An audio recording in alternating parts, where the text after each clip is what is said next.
પાઠ જે છે કલિકાલ સર્વજ્ઞો હેમચંદ્રાચાર્ય, 10મા ધોરણની અંદર ભણીએ છીએ કે કલિકાલ સર્વજ્ઞ હેમચંદ્રાચાર્ય.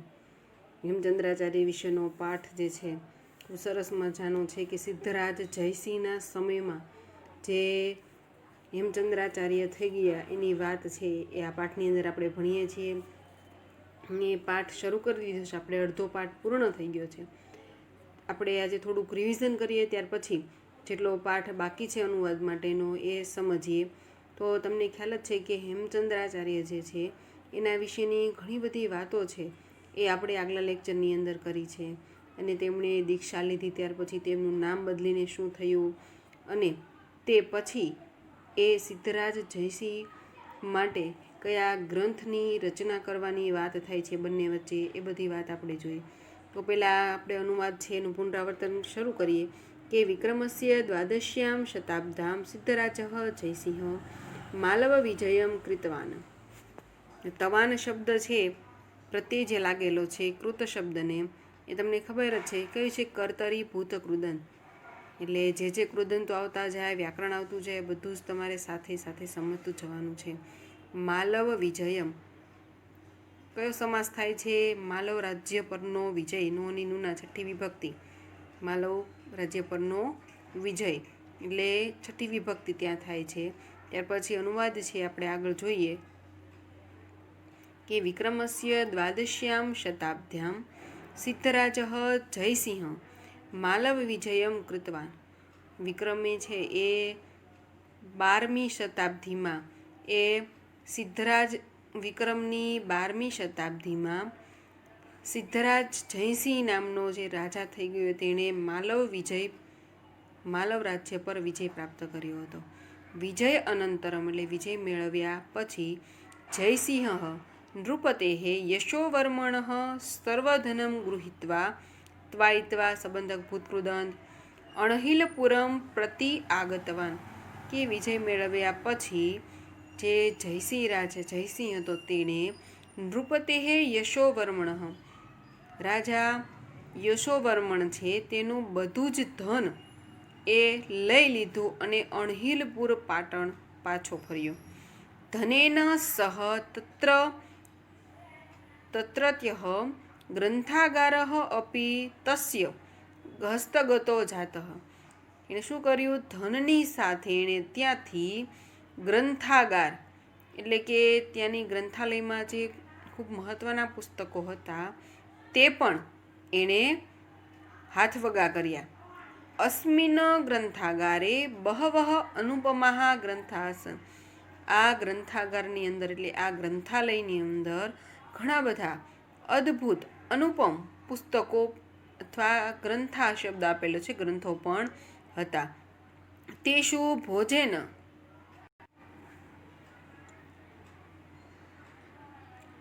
અસ્મિન ગ્રંથાગારે બહવઃ અનુપમાઃ ગ્રંથાઃ આસન. કે આ ગ્રંથાલયની અંદર ઘણા બધા અદ્ભુત પુસ્તકો પણ, ગ્રંથો પણ હતા. તેષુ ભોજેન વિરચિતમ. તેમાં ભોજ દ્વારા રચાયેલ સરસ્વતી કંઠાભરણ નામનું પ્રસિદ્ધ ભોજ વ્યાકરણ પણ એક હતું. એટલે જે ગ્રંથાલયમાં જેટલા પુસ્તકો હતા એ બધા જ પુસ્તકો છે એ સિદ્ધરાજ જયસિંહ માલવ વિજય પ્રાપ્ત કર્યો તેમાં યશોવર્મણ નામના રાજા ઉપર એમણે વિજય મેળવ્યો. તો તે જગ્યાએથી સમગ્ર ગ્રંથાગાર છે એ સિદ્ધરાજ જયસિંહ અણહિલપુર પાટણ લઈ આવે છે. અને તેમાં એમણે જોયું કે ભોજરાજાએ લખેલું સરસ્વતી કંઠાભરણ નામનું જે ભોજ વ્યાકરણ છે એ ખૂબ જ પ્રચલિત છે. અને ખરેખર યાદ રાખવાનું કે સરસ્વતી કંઠાભરણ જે છે કોણે લખેલું છે? ભોજરાજાએ લખેલું છે. અને એ વ્યાકરણ ગ્રંથ છે. કોનો છે? તો ભોજરાજાએ લખેલો છે સરસ્વતી કંઠાભરણ. એક માર્કમાં તમને પૂછાય કે સરસ્વતી કંઠાભરણ નામનો ગ્રંથ કોણે લખેલો છે, તો શું લખશો? રાજા ભોજ દ્વારા રચાયેલ છે. ત્યાર પછી આપણે જોયું હતું કે એકદા સિદ્ધરાજ વિચાર પથમ આરૂઢ. એકવાર રાજા સિદ્ધરાજ જયસિંહ છે એ વિચારે ચડે છે. સહ અચિંતયત તે વિચારે છે, શું વિચારે છે? કે માલવ વિજયેન અહમ ધનસ્ય સ્વામિત્વમ પ્રાપ્તવાન, કે માલવ વિજય થયો એનાથી હું ધનના સ્વામિત્વને પ્રાપ્ત થયો. તસ્ય ગ્રંથાગારઃ અપી મયા પ્રાપ્તઃ, તેનો ગ્રંથાગાર એટલે તેના પુસ્તકાલયો છે તે પણ મને પ્રાપ્ત થયા.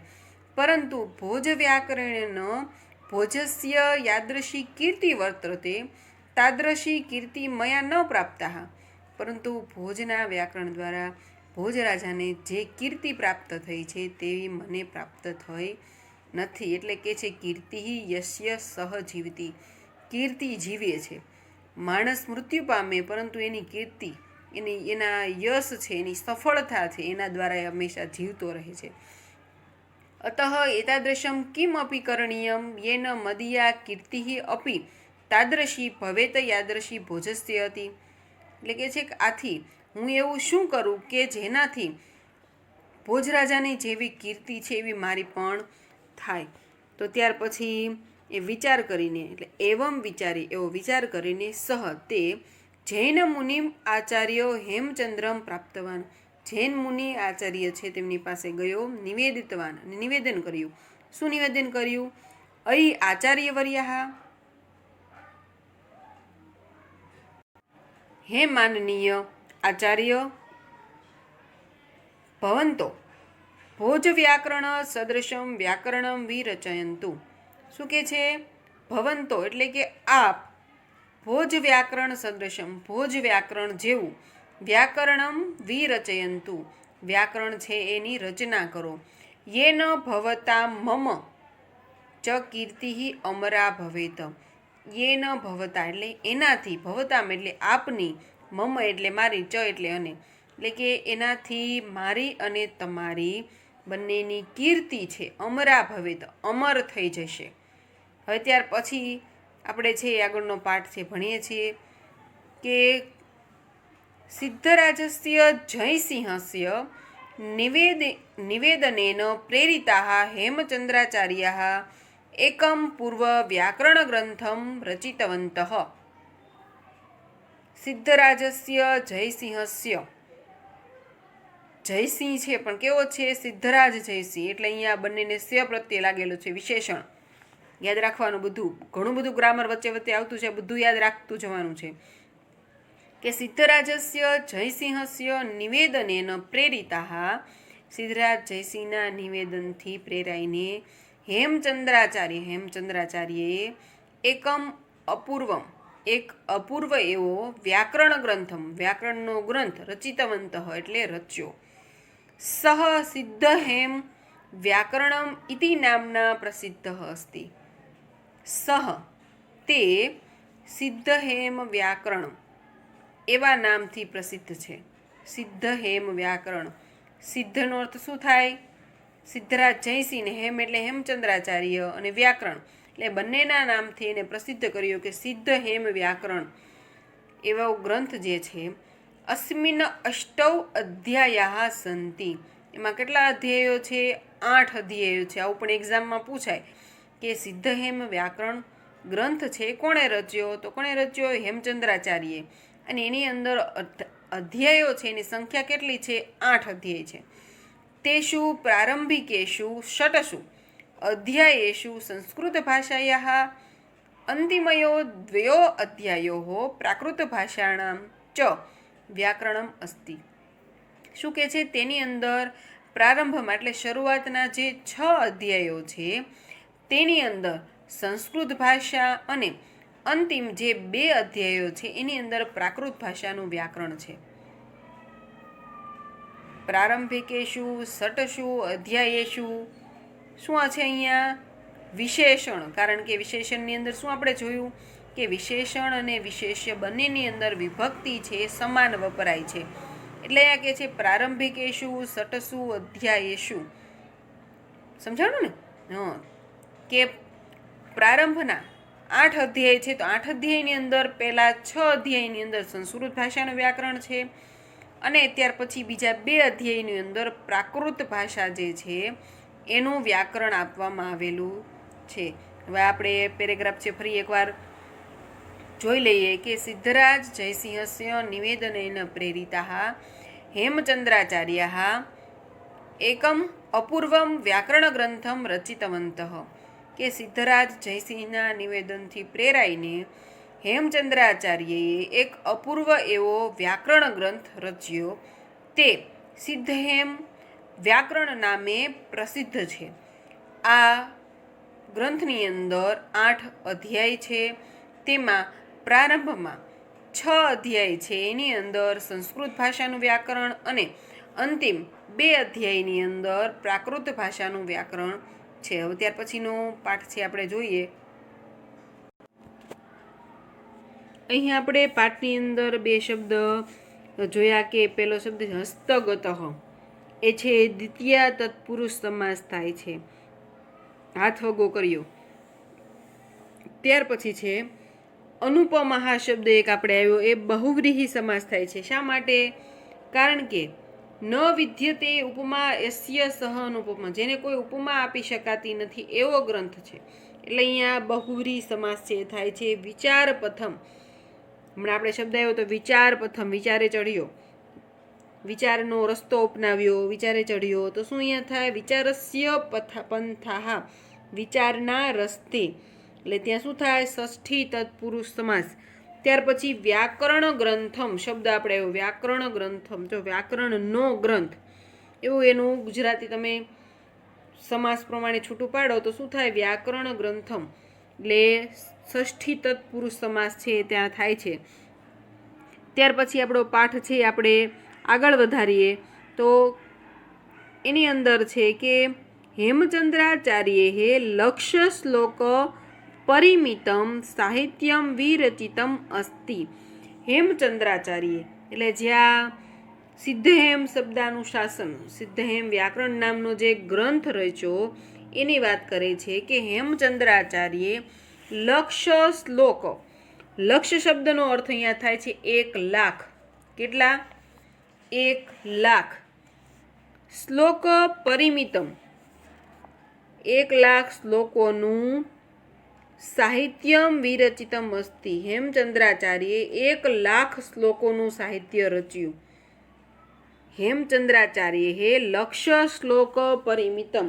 શબ્દ તમને પૂછાય, લક્ષ્ય શ્લોક પરિમિતમ એટલે 1 લાખ શ્લોક, એનો અર્થ એવો થાય છે. લક્ષ્ય નો થાય છે 1 લાખ ને શ્લોક એટલે શ્લોક પરિમિતમ, 1 લાખ શ્લોકોનું સાહિત્ય. હેમચંદ્રાચાર્યે 1 લાખ શ્લોકોનું સાહિત્ય વિરચિતમ અસ્તિ રચ્યું. અસ્મિન સાહિત્યે અભિધાનમ ચિંતામણિ નામક કોશગ્રંથ. એટલે એમણે આજે 1 લાખ શ્લોકોનું સાહિત્ય રચ્યું. આની અંદર એમ નથી કહેવા માંગતા કે જે સિદ્ધહેમ શબ્દાનુશાસન છે એની અંદર 1 લાખ શ્લોક છે, પરંતુ એમ કહેવા માંગે છે કે એમણે જેટલું પણ સાહિત્ય રચ્યું એ બધાની અંદર ટોટલ શ્લોકોની સંખ્યા ગણો તો 1 લાખ ઉપર થાય. અસ્મિન સાહિત્ય એટલે 1 લાખ શ્લોકોનું સાહિત્ય રચ્યું. એમાં કયા કયા ગ્રંથો આવે છે? તો અભિધાન ચિંતામણિ નામક કોશ ગ્રંથ. અભિધાન ચિંતામણિ નામનો કોશ ગ્રંથ. કોશ ગ્રંથનો અર્થ થાય છે શબ્દકોશ. એક્ઝામમાં પૂછે તમને કોશ ગ્રંથ શબ્દ કહ અર્થ, તો કોશ ગ્રંથનો અર્થ શું થાય છે? શબ્દકોશ. તો અભિધાન ચિંતામણિ નામનો શબ્દકોશ એમણે રચ્યો.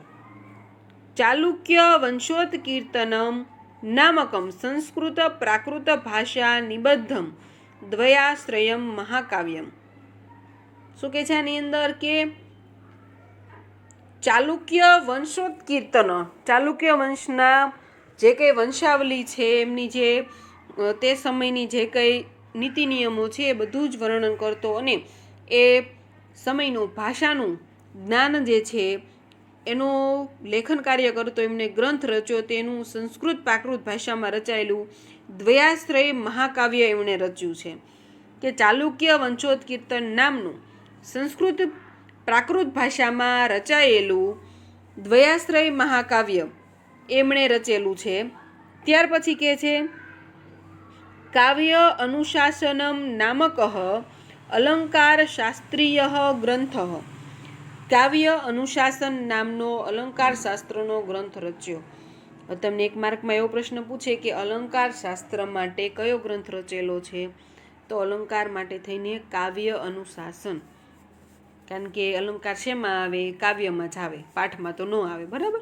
એટલે કાવ્ય અનુશાસન નામનું જે ગ્રંથ છે એ શા માટે રચ્યો? અલંકાર શાસ્ત્ર માટે થઈને. ત્યાર પછી છંદો અનુશાસનમ, ત્યાર પછી કહે છે કે છંદો અનુશાસનમ ચ ઇતિ આદિનામ બહુનામ ગ્રંથાનામ સમાવેશો ભવતી, કે આની સિવાય પણ ઘણા બધા ગ્રંથો છે એઓ એમણે લખેલા છે. ફરીવાર આપણો આ પેરેગ્રાફ છે હેમચંદ્રાચાર્યએ, એનો ફરીવાર આપણે અનુવાદ કરીએ તો, કારણ કે એની અંદર જે કંઈ એણે ગ્રંથો રચેલા છે તે ખાસ તમારે યાદ રાખવાના છે કે હેમચંદ્રાચાર્યએ લક્ષ્ય શ્લોકો પરિમિતમ સાહિત્યમ વિરચિતમ અસ્તિ. હેમચંદ્રાચાર્યએ 1,00,000 શ્લોકોનું સાહિત્ય રચ્યું છે. અસ્મિન સાહિત્ય, આ સાહિત્યમાં અભિધાન ચિંતામણી નામક કોશ ગ્રંથ, અભિધાન ચિંતામણી નામનો શબ્દકોશ. ત્યાર પછી કે છે ચાલુક્ય વંશોત્કીર્તનમ નામકમ સંસ્કૃત પ્રાકૃત ભાષા નિબંધમ દ્વયાશ્રયમ મહાકાવ્ય, કે ચાલુક્ય વંશોત્કીર્તન નામનું સંસ્કૃત પ્રાકૃત ભાષામાં રચેલું દ્વયાશ્રય મહાકાવ્યની રચના કરી છે. ચાલુક્ય વંશોત્કીર્તન નામનું સંસ્કૃત પ્રાકૃત ભાષામાં રચાયેલું દ્વયાશ્રય મહાકાવ્ય છે, એની રચના કરેલી છે. ચાલુક્ય વંશોત્કીર્તન નામનું સંસ્કૃત પ્રાકૃત ભાષામાં લખાયેલું દ્વયાશ્રય મહાકાવ્ય. ત્યાર પછી કહે છે કે કાવ્ય અનુશાસનમ નામક અલંકાર શાસ્ત્રીય ગ્રંથ, કાવ્ય અનુશાસન નામનો અલંકાર શાસ્ત્ર માટેનો ગ્રંથ છે, એમને રચેલો છે. ત્યાર પછી છંદોનુશાસનમ ચ ઇતિ આદિનામ બહુનામ ગ્રંથાનામ સમાવેશો ભવતી, છંદોનુશાસન વગેરે અનેક ગ્રંથોનો સમાવેશ થાય છે. બધા જ ગ્રંથો અહીંયા આપેલા નથી. અહીંયા કયા કયા આપેલા છે? ચાલુક્ય વંશોત્કીર્તન એ શું છે? દ્વયાશ્રય મહાકાવ્ય છે, સંસ્કૃત પ્રાકૃત ભાષા વિશેનું. ત્યાર પછી કાવ્ય અનુશાસન એ અલંકાર માટેનો ગ્રંથ છે, અને છંદોનુશાસન. ત્યાર પછી અભિધાન ચિંતામણી છે, એ શેનો ગ્રંથ છે? કોશ ગ્રંથ છે, એટલે કે શબ્દકોશ છે અભિધાન ચિંતામણી. ત્યાર પછી કહે છે કે ગુર્જર પ્રદેશે જનીરયમ, ગુજરાત પ્રદેશમાં જન્મેલા, લબ્ધજનીરિયમ શબ્દ અહીંયા છે કે લબ્ધજનીરિયમ, લબ્ધજનિહિ નો અર્થ થાય છે કે જન્મેલા, ગુજરાત પ્રદેશમાં જન્મેલા હેમચંદ્રાચાર્ય, ગુજરાત પ્રદેશમાં જન્મેલા હેમચંદ્રાચાર્ય ન કેવલમ ગુર્જર પ્રાંતે અપી, માત્ર ગુજરાત પ્રાંતમાં જ નહીં, તો સમગ્રે અપી, પરંતુ સમગ્ર જગતમાં પણ સંસ્કૃત સાહિત્ય આકાશે સૂર્યવત પ્રકાશતે, માત્ર ગુજરાત પ્રદેશમાં નહીં પરંતુ સંપૂર્ણ સંસ્કૃત સાહિત્ય રૂપી આકાશમાં સૂર્યની માફક ઝળહળે છે. શું કહે છે? ગુર્જર પ્રદેશે લબ્ધજનીરયમ હેમચંદ્રાચાર્ય ન કેવલમ ગુર્જર પ્રાંતે અપી તુ સમગ્રે અપી સંસ્કૃત સાહિત્ય આકાશે સૂર્યવત પ્રકાશતે, ગુજરાત પ્રદેશમાં જન્મેલા હેમચંદ્રાચાર્ય માત્ર ગુજરાત પ્રાંતમાં જ નહીં પરંતુ સમગ્ર સંસ્કૃત સાહિત્ય રૂપી આકાશમાં સૂર્યની માફક પ્રકાશે છે. હવે આ પાઠ જે છે એ આપણે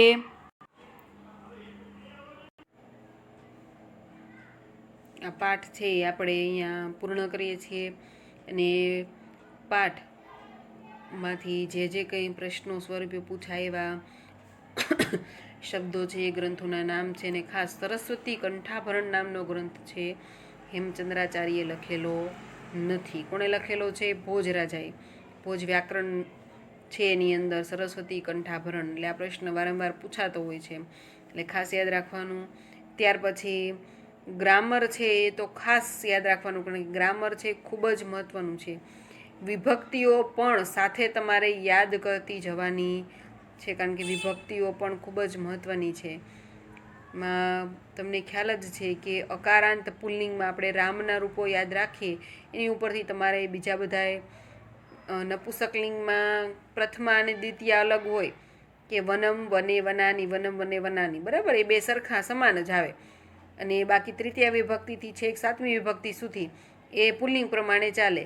પરંતુ સ્ત્રીલિંગમાં ઘણો બધો ફેરફાર થતો હોય છે સ્ત્રીલિંગના રૂપોની અંદર, તો ખાસ એ યાદ રાખતું જવાનું, સાથે સાથે સમજતું જવાનું.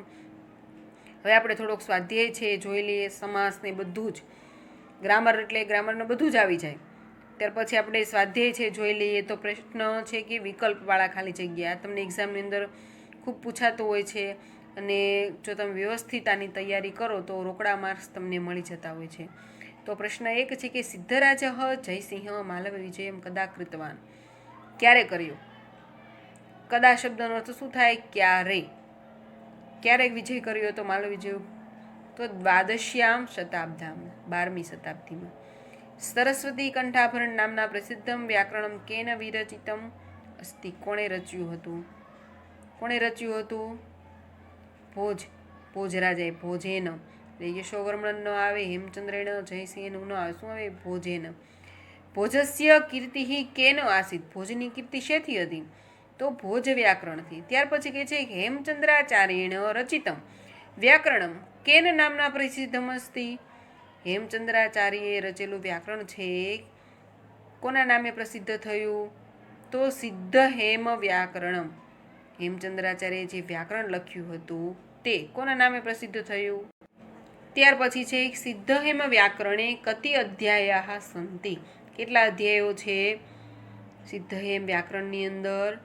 8 અધ્યાય છે. અષ્ટૌ શબ્દ આપેલો હતો આપણે ત્યાં, એવું પણ તમને ખાલી જગ્યામાં પૂછાય, સંસ્કૃતમાં ખાલી જગ્યા પૂછાય, વચ્ચે અષ્ટૌ શબ્દ ન હોય અને તમારે લખવાનો હોય 4 શબ્દ, અષ્ટૌ, અષ્ટા, અષ્ટાહા, અષ્ટહ એવા શબ્દો આપેલા હોય તો યાદ રાખવાનું કે અષ્ટૌ અધ્યાય એવું આપેલું છે તમને અંદર કે અષ્ટૌ, એટલે 8 અધ્યાય છે. એમાં 6 અધ્યાયની અંદર શું છે? સંસ્કૃત ભાષાનું વ્યાકરણ છે, અને બીજા છેલ્લા 2 અધ્યાય છે એની અંદર પ્રાકૃત ભાષાનું વ્યાકરણ આપેલું છે. ત્યાર પછી કહે છે કે હેમચંદ્રાચાર્યેણ રચિતમ સાહિત્યમ ખાલી જગ્યા વર્તતે. હેમચંદ્રાચાર્યએ જે સાહિત્ય લખેલું છે એની અંદર કેટલા શ્લોકોની અંદર લખેલું છે એવું કહેવાય છે. કેટલા શ્લોકો છે? લક્ષ શ્લોક પરિમિતમ. લક્ષ્યનો અર્થ થાય છે 1,00,000 શ્લોકમાં રચાયેલું છે. હેમચંદ્રાચાર્યેણ વિરચિતસ્ય કોશગ્રંથસ્ય નામ કિમ અસ્તિ. કોશગ્રંથ એટલે શું થાય? કોશગ્રંથ, શબ્દકોશ. શબ્દકોશનું નામ શું છે? અભિધાન ચિંતામણી. યાદ રાખવાનું, શું નામ છે? અભિધાન ચિંતામણી, કોશ ગ્રંથ છે. ત્યાર પછી એક વાક્યનો સંસ્કૃત ભાષાયા ઉત્તરતઃ, એક વાક્યમાં જવાબ આપવાના છે કે જયસિંહ કમ નૃપતિમ પરાજિતવાન, જયસિંહે કયા રાજાને પરાજિત કર્યો? સંસ્કૃતમાં જવાબ લખવાનો છે. કયા રાજાને કર્યો હતો? યશોવર્મણ નામના. ભોજેન વિરચિતમ વ્યાકરણમ કેન નામના પ્રસિદ્ધમ અસ્તિ. ભોજે જે વ્યાકરણ રચ્યું હતું કયા નામથી પ્રસિદ્ધ છે? સરસ્વતી કંઠાભરણ.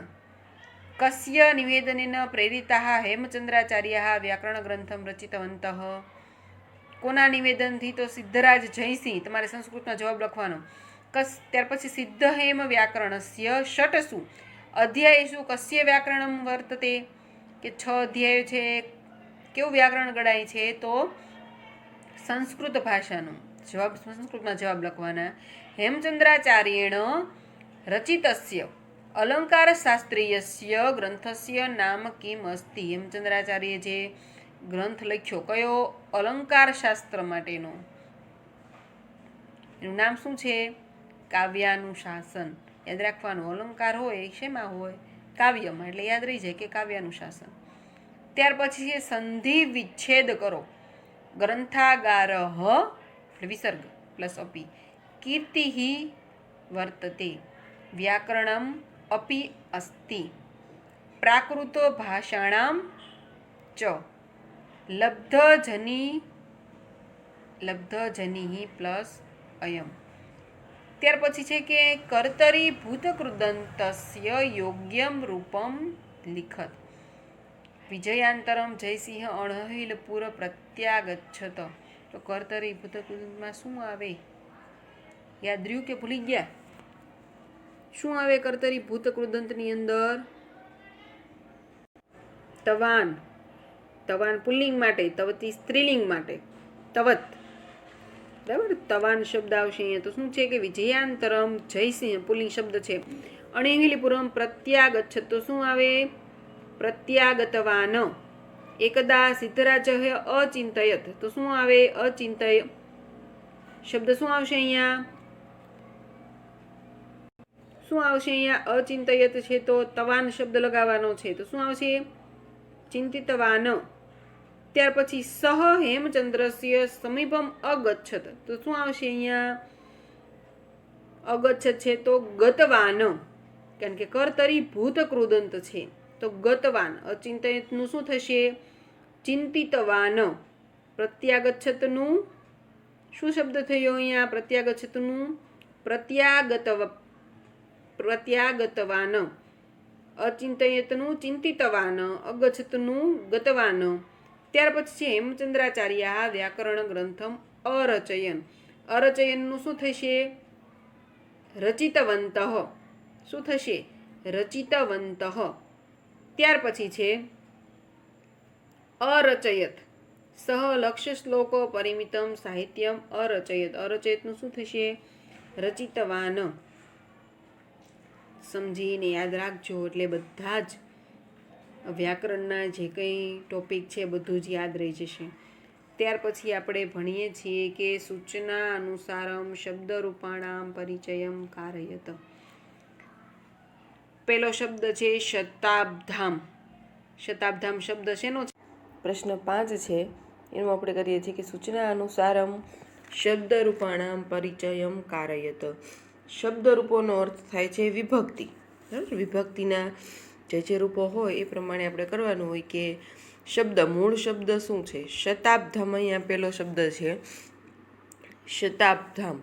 તો શતાબ્ધામનો મૂળ શબ્દ શું થાય? શતાબ્દી. એટલે એ કયું લિંગ થયું? સ્ત્રીલિંગ.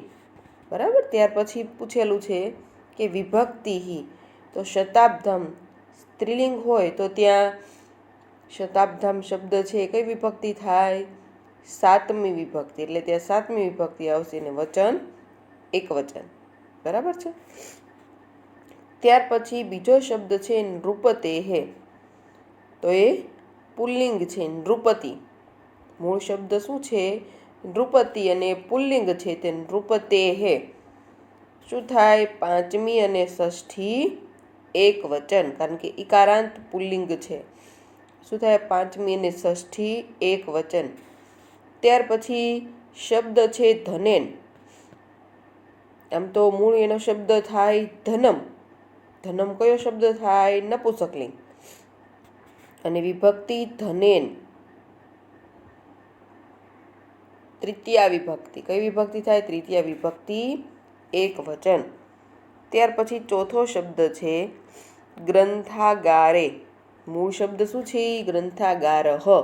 એટલે કયો શબ્દ થાય? પુલ્લિંગ. અને વિભક્તિ કઈ થઈ છે? ગ્રંથાગારે. સપ્તમી વિભક્તિ. કારણ કે ગ્રંથાગારઃ અકારાંત પુલ્લિંગ. રામના રૂપો પ્રમાણે ચાલશે તો સપ્તમી એક વચન. ત્યાર પછી પાંચમો શબ્દ છે ગ્રંથાનામ. ગ્રંથાનામ. અહીંયા ગ્રંથાગાર શબ્દ નથી. શું છે? ગ્રંથ શબ્દ છે ખાલી. શું શબ્દ છે? ગ્રંથ. એટલે એ અકારાંત પુલ્લિંગ થાય અને ગ્રંથાનામ એ ષષ્ઠી બહુવચન થાય. આ ક્યારે આવડશે? જ્યારે તમે એને વિભક્તિના જે પ્રત્યયો છે, પહેલાં તો વિભક્તિનો કોઠો, પછી અકારાંત, ઇકારાંત, ઉકારાંત પ્રમાણે રૂપો એ તમે યાદ રાખશો ત્યારે તમને આના જે કંઈ રૂપો છે સાવ સહેલા પડશે. ત્યાર પછી આ પણ વિભક્તિને લગતો જ પ્રશ્ન છે. પ્રશ્ન નંબર 6. કોષ્ઠગત પદાની પ્રયુજ્ય વાક્યાની રચયત. કોષ્ઠગત પદાની પ્રયુજ્ય વાક્યાની રચયત. એની અંદર શું આપણને આપેલું છે કે અભિધાન ચિંતામણી એક કોશ ગ્રંથ છે. તો કોશ ગ્રંથ માટે કોશ ગ્રંથ એટલે શું થાય? શબ્દકોશ. તો કોશ ગ્રંથનું કોશ ગ્રંથ જ રહેશે. બરાબર. પેલું છે અભિધાન ચિંતામણી. તો અભિધાન ચિંતામણીને શું લાગશે? વિસર્ગ, કારણ કે એના વિશે વાત થયેલી છે. તો અભિધાન ચિંતામણી એક એટલે એક કોશ ગ્રંથ શું છે? કોશ ગ્રંથ છે એટલે અસ્તિ. શા માટે બધે વિસર્ગ આવ્યો? કારણ કે વિશેષણ છે. કોશ ગ્રંથનું વિશેષણ છે કે અભિધાન ચિંતામણી નામનું એક કોશ ગ્રંથ છે, એટલે બધે શું આવશે? વિસર્ગ આવશે. અભિધાન ચિંતામણી એક કોશ ગ્રંથ છે એટલે અસ્તિ, એક જ છે. ત્યાર પછી બીજું છે હેમચંદ્રાચાર્યે એક મહાકાવ્ય રચ્યું છે. તો અહીંયા તમને હેમચંદ્રાચાર્ય શબ્દ આપેલો છે, એક શબ્દ મહાકાવ્ય આપેલો છે અને રચ શબ્દ આપેલો છે. તો હેમચંદ્રાચાર્યનું શું થશે? હેમચંદ્રાચાર્ય પછી એકમ મહાકાવ્યનું થશે મહાકાવ્યમ. રચનું શું થશે? રચિતવાન. યાદ રાખવાનું, કારણ કે આની અંદર આપણે કર્તરી ભૂતકૃતના શબ્દોનો પ્રયોગ થાય છે. કારણ કે ભૂતકાળમાં રચ્યું, તો અત્યારે તો રચ્યું નથી, એટલે શું થાય? રચિતવાન અથવા અરચયત, બેમાંથી કોઈ પણ એક શબ્દ લખો તો પણ સાચો જ પડશે. અરચયત અથવા રચિતવાન. રચિતવાન લખો તો એ કર્તરી ભૂતકૃદંતનો થાય, અરચયત લખો તો શેનો થાય? હસ્તન ભૂતકાળનો થાય. એટલે એ બેને બેથી સાચું જ પડે. હેમચંદ્રાચાર્યે એક મહાકાવ્ય, એમાં એક મહાકાવ્યમાં શું થાય? એકમ મહાકાવ્યમ રચ્યું. બરાબર. ત્યાર પછી છે એકમનો અર્થ શું થાય? પ્રથમા વિભક્તિ એક વચન થાય. એકમ વનમ પ્રમાણેના રૂપો ચાલે. અને મહાકાવ્ય છે એનું શું છે? વિશેષ્ય છે, એટલે વિશેષણ વિશેષણનો સંબંધ થાય, એટલે એકમ મહાકાવ્યમ. હેમચંદ્રાચાર્યે એટલે હેમચંદ્રાચાર્ય એકમ મહાકાવ્યમ રચિતવાન અથવા અરચયત. ત્યાર પછી છે ત્રીજું જયસિંહ અણહિલપુર પાછા આવ્યા. તો અહીંયા તમને જયસિંહ અણહિલપુર પ્રતિ આગમ કર્તરી ભૂત કૃદંત વાપરવાનું એવું લખેલું છે. તો જયસિંહ અણહિલપુર શું કરશો તમે? જયસિંહની સાથે શું આવશે? વિસર્ગ. ખાસ યાદ રાખવાનું કે જેની વિશે વાત થયેલી હોય ત્યાં કરતા જ આપણે વિસર્ગ મૂકી દેવાનો. જયસિંહ પછી ક્યાં પાછા આવે છે? અણહિલપુર. તો ત્યાં ક્યાં શું આવશે? અણહિલપુરમ.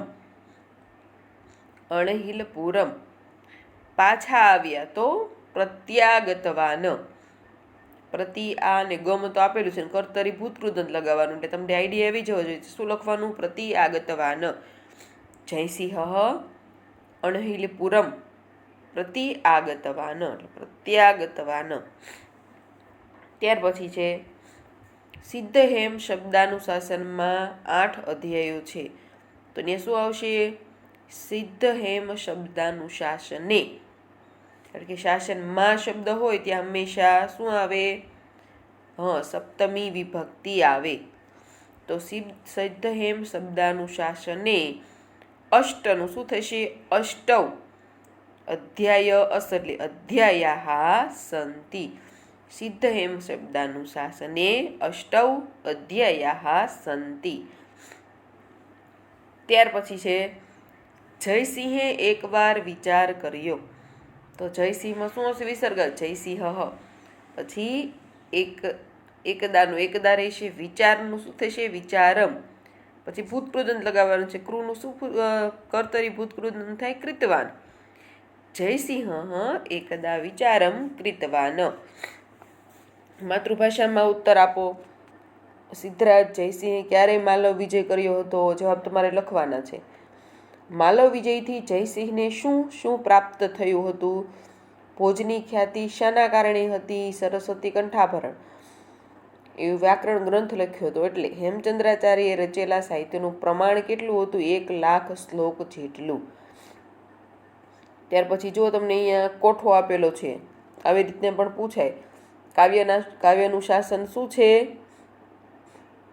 અલંકાર શાસ્ત્રીય ગ્રંથ, કાવ્યમાં અલંકાર હોય એવી રીતના યાદ રાખો. ત્યાર પછી પ્રાકૃત ભાષાયા વ્યાકરણ અંતિમયો અધ્યાયો. અભિધાન ચિંતામણી શું છે? કોશ ગ્રંથ છે. માલવ વિજય, માલવ વિજયની સામે શું આવશે?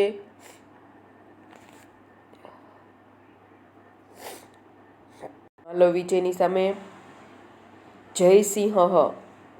ત્યાર પછી સરસ્વતી કંઠાભરણ, એની સામે શું આવશે? શિક્ષાશાસ્ત્ર અથવા તો ભોજ વ્યાકરણ. શિક્ષાશાસ્ત્રનો બીજો અર્થ છે ભોજ વ્યાકરણ.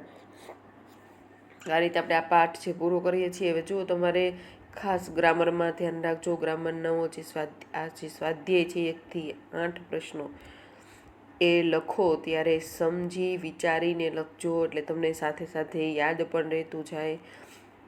એટલે ખૂબ જ ધ્યાન રાખી સારા અક્ષરે સમજીને લખજો. ત્યાર પછી હવે આવતા લેક્ચરમાં મળશું.